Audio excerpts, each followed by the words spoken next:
Hello everyone, स्वागत है तुहाडा साडे चैनल दे उत्ते।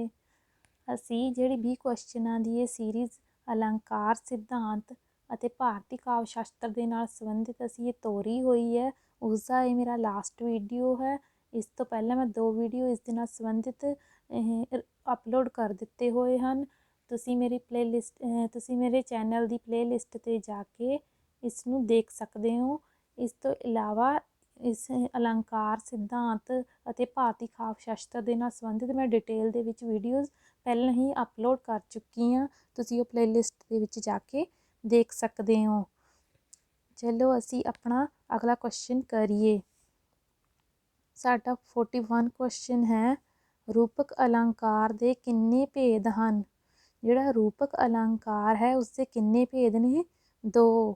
ਠੀਕ ਹੈ, ਤੇ ਕਿਹੜੇ ਕਿਹੜੇ ਨੇ? ਤਦਰੂਪ ਰੂਪਕ ਅਲੰਕਾਰ ਅਤੇ ਅਭੇਦ ਰੂਪਕ ਅਲੰਕਾਰ। ਇਹਨਾਂ ਸਭ ਦੇ ਬਾਰੇ ਮੈਂ ਡਿਟੇਲ ਦੇ ਵਿੱਚ ਪਿਛਲੀਆਂ ਵੀਡੀਓਜ਼ ਦੇ ਵਿੱਚ ਦੱਸ ਦਿੱਤਾ ਹੈ। ਇਸ ਦੇ ਵਿੱਚ ਸਿਰਫ ਅਸੀਂ ਕੁਐਸਚਨ ਵੇ ਵਿੱਚ ਹੀ ਪੜ੍ਹ ਰਹੇ ਹਾਂ। ਅਗਲਾ ਕੁਐਸਚਨ ਹੈ, ਦ੍ਰਿਸ਼ਟਾਂਤ ਦਾ ਕੀ ਅਰਥ ਹੈ? ਦ੍ਰਿਸ਼ਟਾਂਤ ਦਾ ਅਰਥ ਕੀ ਹੁੰਦਾ ਹੈ? ਉਦਾਹਰਣ, ਮਿਸਾਲ, ਨਮੂਨਾ ਜਾਂ ਸਬੂਤ।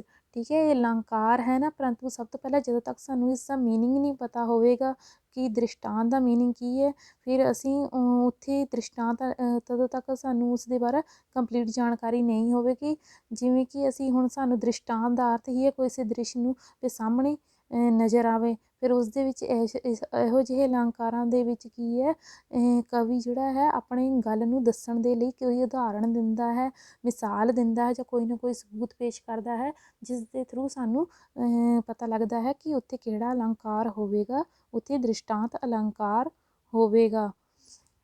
ਇਸ ਤੋਂ ਅਗਲਾ ਕੁਐਸਚਨ ਹੈ, ਕਵੀ ਦੇ ਦੁਆਰਾ ਕਿਸੇ ਕਵਿਤਾ ਦੇ ਵਿੱਚ ਬਿੰਬ ਅਤੇ ਪ੍ਰਤੀਬਿੰਬ ਦੀ ਸਿਰਜਣਾ ਕਿਹੜਾ ਅਲੰਕਾਰ ਕਹਾਉਂਦੀ ਹੈ?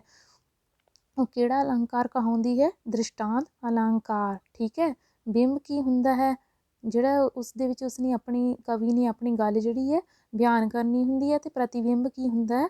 ਉਦਾਹਰਣ। ਠੀਕ ਹੈ, ਉਦਾਹਰਣ ਉਸ ਦਾ ਪ੍ਰਤੀਬਿੰਬ ਹੋ ਜਾਂਦਾ ਹੈ। ਜਿਵੇਂ ਇੱਕ ਮੈਂ ਤੁਹਾਨੂੰ ਪਿਛਲੀ ਉਹਦੇ ਵਿੱਚ ਵੀ ਉਦਾਹਰਣ ਦਿੱਤੀ ਸੀ, ਇੱਕ ਮਿਰਰ ਹੋ ਗਿਆ। ਠੀਕ ਹੈ, ਇੱਕ ਮਿਰਰ ਦੇ ਵਿੱਚ ਜਿਹੜਾ ਇੱਕ ਇਨਸਾਨ ਸਾਹਮਣੇ ਖੜਿਆ ਹੋਇਆ ਹੈ ਉਹ ਕੀ ਹੈ? ਬਿੰਬ ਹੈ।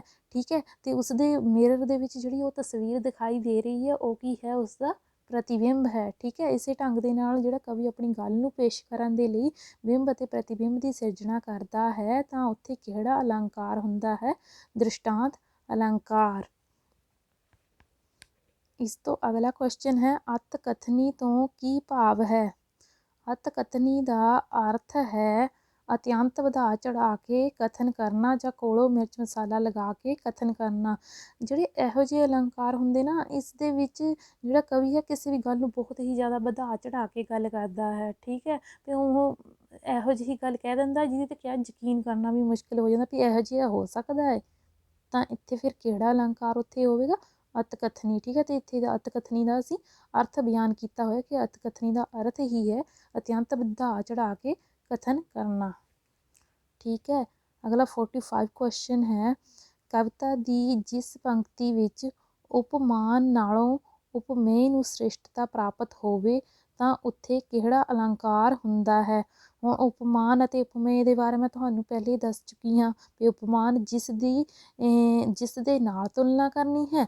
ਠੀਕ ਹੈ, ਉਪਮੇय ਜਿਸ ਵਸਤੂ ਦੀ ਤੁਲਨਾ ਕਰਨੀ ਹੈ, ਅਤੇ ਜਿਸ ਵਸਤੂ ਦੀ ਜਿਸ ਨਾਲ ਉਪਮਾ ਕਰਨੀ ਹੈ ਉਹ ਕੀ ਉਪਮਾਨ ਕਹਿਲਾਉਂਦਾ ਹੈ, ਅਤੇ ਉਪਮੇय ਜਿਸ ਦੀ ਤੁਲਨਾ ਕਰਨੀ ਹੈ। ਅਤੇ ਇਸ ਦੇ ਵਿੱਚ ਕੀ ਹੈ, ਉਪਮਾਨ ਦੇ ਨਾਲੋਂ ਉਪਮੇय ਨੂੰ ਸ੍ਰੇਸ਼ਟਤਾ ਪ੍ਰਦਾਨ ਕੀਤੀ ਜਾਂਦੀ ਹੈ। ਕਹਿਣ ਦਾ ਭਾਵ ਜਿਹੜੀ ਚੀਜ਼ ਦੇ ਨਾਲ ਅਸੀਂ ਤੁਲਨਾ ਕਰਨੀ ਹੈ ਉਸ ਨੂੰ ਛੱਡ ਕੇ ਜਿਸ ਦੀ ਤੁਲਨਾ ਕਰਨੀ ਹੈ ਉਸ ਨੂੰ ਸ੍ਰੇਸ਼ਟ ਕਹਿ ਦਿੱਤਾ ਜਾਂਦਾ ਹੈ। ਠੀਕ ਹੈ, ਤਾਂ ਉੱਥੇ ਕਿਹੜਾ ਅਲੰਕਾਰ ਹੁੰਦਾ ਹੈ? ਉੱਥੇ ਪ੍ਰਤੀਪ ਅਲੰਕਾਰ ਹੁੰਦਾ ਹੈ। ਠੀਕ ਹੈ, ਜਦ ਕਿ ਜਿਹੜਾ ਉਪਮਾ ਅਲੰਕਾਰ ਹੁੰਦਾ ਹੈ ਉਸ ਦੇ ਵਿੱਚ ਕਿਆ ਹੁੰਦਾ? ਉਸ ਦੇ ਵਿੱਚ ਉਪਮਾਨ ਦੀ ਸ੍ਰੇਸ਼ਟਤਾ ਹੁੰਦੀ ਹੈ। ਇਹ ਬਹੁਤ ਕਨਫਿਊਜ਼ਨ ਵਾਲੇ ਜਿਹੜੇ ਨੇ ਕੁਐਸਚਨ ਨੇ, ਇਹਨਾਂ ਨੂੰ ਬੜੇ ਹੀ ਧਿਆਨ ਦੇ ਨਾਲ ਸਮਝਣਾ ਹੈ। ਉਹ ਪ੍ਰਤੀਪ ਅਲੰਕਾਰ ਅਤੇ ਜਿਹੜਾ ਉਪਮਾ ਅਲੰਕਾਰ ਹੈ।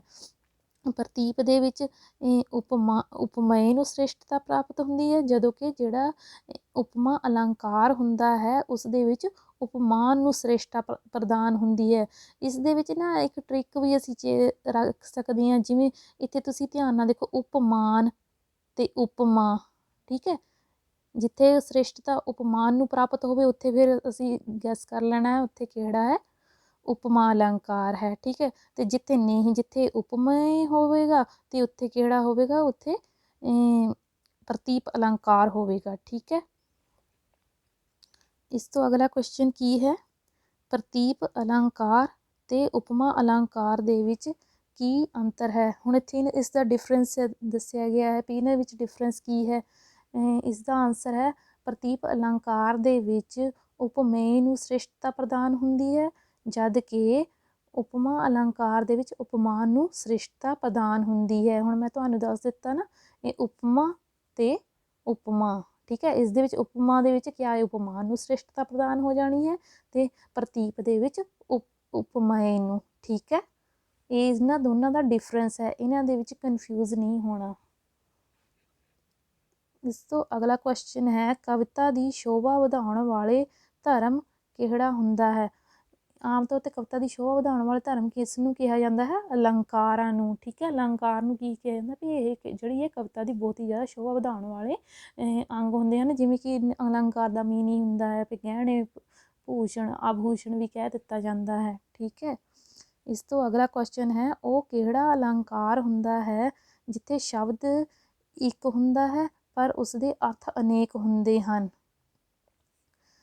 फिर इत्थे किहड़ा शब्द तां एक है परंतु उसदे अर्थ किहड़े ने, उसदे अर्थ अनेक ने, शब्द एक है तां उत्थे किहड़ा अलंकार होगा, श्लेष। कहण दा भाव श्लेष दा तां मीनिंग की हुंदा है, चिपकिया होया। ठीक है, इस दे विच शब्द एक ही होना है परंतु उसदे अर्थ अनेक निकल जाने ने। ठीक है, तो अगला क्वेश्चन है 49 साडा, जिथे शब्द दी वार जिथे शब्द वार वार आवे पर उसदा अर्थ भी ਵੱਖ-ਵੱਖ ਹੋਵੇ ਤਾਂ ਉੱਥੇ ਕਿਹੜਾ ਅਲੰਕਾਰ ਹੁੰਦਾ ਹੈ। ਹੁਣ ਮੰਨ ਲਓ ਇੱਕ ਸ਼ਬਦ ਵੀ ਹੈ ਜਿਹੜਾ ਵਾਰ-ਵਾਰ ਆ ਰਿਹਾ ਹੈ ਪਰੰਤੂ ਉਸਦਾ ਅਰਥ ਵੀ ਜਿਹੜਾ ਹੈ ਵੱਖ-ਵੱਖ ਆ ਰਿਹਾ ਹੈ ਤਾਂ ਉੱਥੇ ਕਿਹੜਾ ਅਲੰਕਾਰ ਹੋਵੇਗਾ, ਉੱਥੇ ਜਮਕ ਅਲੰਕਾਰ ਹੋਵੇਗਾ। ਹੁਣ ਇਹਨਾਂ ਦੇ ਵਿੱਚ ਵੀ ਅਸੀਂ ਕਨਫਿਊਜ਼ ਹੋ ਜਾਂਦੇ ਹਾਂ, ਇਹਨਾਂ ਦਾ ਵੀ ਅਸੀਂ ਧਿਆਨ ਦੇ ਨਾਲ ਇਸ ਗੱਲ ਨੂੰ ਸਮਝਣਾ। ਇਸ ਦੇ ਵਿੱਚ ਸ਼ਬਦ ਇੱਕ ਵਾਰ ਆ ਰਿਹਾ ਹੈ। ਠੀਕ ਹੈ, ਜਿਹੜਾ ਸਲੇਸ਼ ਅਲੰਕਾਰ ਹੈ ਇੱਥੇ ਸ਼ਬਦ ਜਿਹੜਾ ਹੈ ਇਹ ਸਿਰਫ ਇੱਕ ਵਾਰ ਆ ਰਿਹਾ ਪਰੰਤੂ ਉਸਦੇ ਅਰਥ ਜਿਹੜੇ ਨੇ ਉਹ ਅਨੇਕ ਨਿਕਲ ਰਹੇ ਨੇ।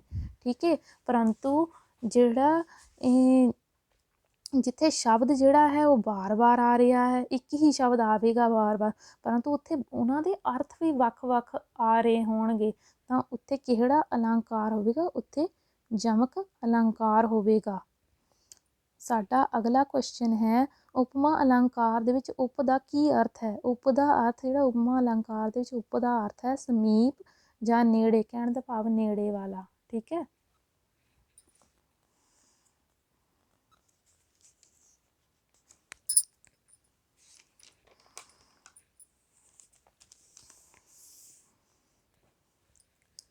ਸਾਡਾ ਅਗਲਾ ਕੁਐਸਚਨ ਹੈ 51 ਨੰਬਰ ਵਾਲਾ ਕੁਐਸਚਨ ਹੈ, ਜਦੋਂ ਕਿਸੇ ਕਾਰਜ ਦਾ ਕੋਈ ਕਾਰਨ ਨਾ ਹੋਵੇ ਤੇ ਕਾਰਨ ਦੇ ਸੰਬੰਧੀ ਕੋਈ ਕਲਪਨਾ ਜਿਹੀ ਕੰਮ ਕਰੇ ਤਾਂ ਉੱਥੇ ਕਿਹੜਾ ਅਲੰਕਾਰ ਹੁੰਦਾ ਹੈ।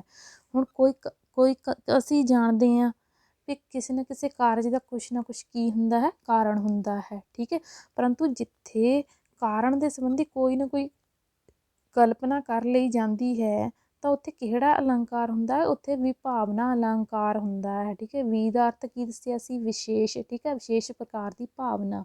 ਠੀਕ ਹੈ, ਇਸ ਦਾ ਅਰਥ ਹੈ ਇਹ ਵਿਭਾਵਨਾ ਦਾ ਅਰਥ ਹੈਗਾ ਇਹ ਵਿਸ਼ੇਸ਼ ਪ੍ਰਕਾਰ ਦੀ ਭਾਵਨਾ।